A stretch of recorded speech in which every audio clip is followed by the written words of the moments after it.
আমার মনে হয় উপন্যাসের থেকে তোমরা বইয়ের গল্পই বেশি ভালোবাসো। যদি তোমরা উপন্যাস চাও তাহলে কমেন্টে জানাও হ্যাঁ কি না, মন কষ্ট করে পড়বো। যাই হোক, আজকের ঘটনাটি বলবো, এটি খুবই ভয়ঙ্কর হতে চলেছে। তো চলো ঘটনাটি শুরু করি।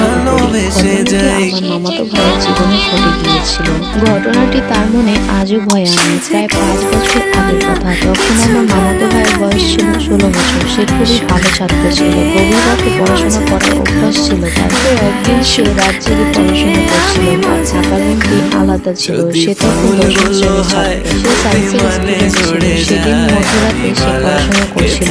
তখন প্রায় রাত 2টা বাজে। চারিদিকে নিস্তব্ধ, সবাই ঘুমিয়ে আছে। সে খুবই ক্লান্ত বোধ করছিল সেদিন। তবুও সে তার পড়াশোনা চালিয়ে যাচ্ছিল। তবুও তার কেমন জানি ভয় লাগছিল।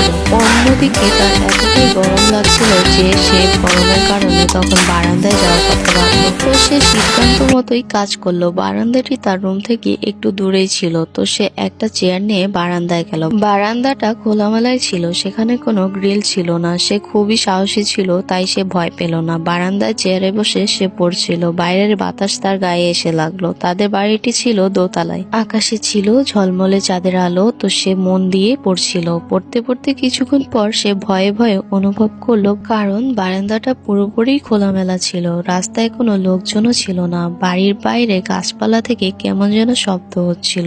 এই শীতল বাতাসেও সে ঘামতে লাগলো। তার কাছে মনে হচ্ছিল ঝড়ঝাপটা গাছপালার মধ্যে কেউ যেন আছে, কেউ যেন তাকে দেখছে। সে ভয়ে চিৎকার করতে পারছিল না। তার হাত পা শক্ত হয়ে আসছিল। ভয়ে তার বুকটা শুকিয়ে গেল। সে খেয়াল করলো কেমন জানি একটা জিনিস তার দিকে আস্তে আস্তে এগিয়ে আসছিল। সে কম আলোয় ভালো করে দেখতে পেল না। জিনিসটা বাতাসের মতো উড়তে উড়তে তার দিকে এগিয়ে আসতে লাগলো। সে মামাতো ভাই না পারছিল চিৎকার করতে, না পারছিল দৌড় দিতে। তার কাছে এমন মনে হচ্ছিল চেয়ারটা যেন তাকে আঁকড়ে ধরে আছে। আমার মামি তখন ঘুমোচ্ছিলেন। আমার মামাতো ভাই ভয়ে কিছু না বলতে পারলেও মনে মনে আল্লাহর নাম নিচ্ছিলেন। বারবার আল্লাহর নাম নিতে থাকলেন। বাতাসের মতো উড়তে থাকা জিনিসটা এক সময় তার থেকে মাত্র 2 হাত দূরে ছিল।